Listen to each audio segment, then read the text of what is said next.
How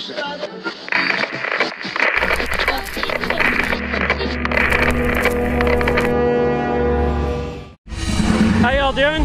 Good. We're trying to abolish abortion in the state of Tennessee. We think abortion is murder as Christians and it should be protected. What I mean is, like, you and I are protected from murder, right? If someone tries to murder us, they go to jail, they get prosecuted, they face justice. Well, God really has this thing for justice. Like He told the scribes, the Pharisees, you know, you tithe mint and cumin and dill and you do these religious things, but you neglected the weightier matters of the law, which is justice, mercy, and faithfulness. These things you ought to have done without neglecting the others, right? Well, one way we can establish justice for the preborn is we can bring them under the same protection as you and I. Meaning if someone murders them, they face prosecution just like you and I. And then we as a society are no longer guilty for those crimes because those crimes are receiving justice. Does that make sense? So I'd really appreciate if you guys would look into it. It'd be really good. Do you guys ever go to school with girls who maybe say, like, well, it's my body, my choice, I can do what I want to with my body? What do you think of that argument? I don't like it. You don't like it? Body. Huh? It's God's. Well, yeah, it's not your body, like the body inside your body is not your body, so read that, and that's a good pamphlet to talk about at school with other kids, okay?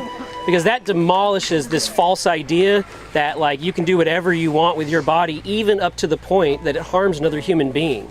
You know what I mean? So I appreciate y'all listening. My name is Mike, by the way, so appreciate your time. Yeah. What's your favorite Bible verse? My favorite Bible verse is Galatians 2:20. I have been crucified with Christ, and I no longer live, but Christ lives in me. This life I now live, I live walking in the Spirit, not by the flesh, you know? That type of stuff. That's probably one of my favorite ones. We need to be people who walk after the Word of God and not after the desires and covetousness of our own hearts and desires. You know, if you lean on me and lean not on your own understanding and in all your ways acknowledge me, right, Him, He will make your path straight. When we start relying on what we want, we're following after secular humanism, whatever makes us happy. You know what I mean? That's not the type of people Christians should be. It's a good question, though. What's your favorite one? I don't got one. Oh, you don't have one? Okay.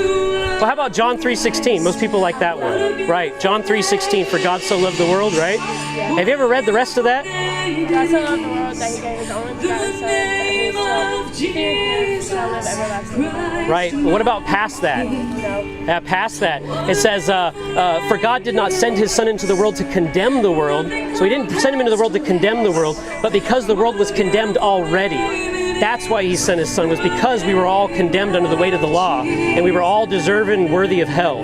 He came so that we might have life and have it more abundantly. He came that we might be free, that we might not be no more bondservants to sin and to death, but bondservants and slaves to Christ and to righteousness. That's the whole reason He came. That's what 1 John tells us. For this reason the Son of God appeared, to destroy the works of the devil. That's why He came. That includes the works of the devil that were at work in our own hearts and our own minds and our own flesh. So yeah, it's good stuff. The Bible is true. God is true. Every man is a liar. God is the only true thing in the world. And His Son is the only hope of salvation that we have. Appreciate your all's time.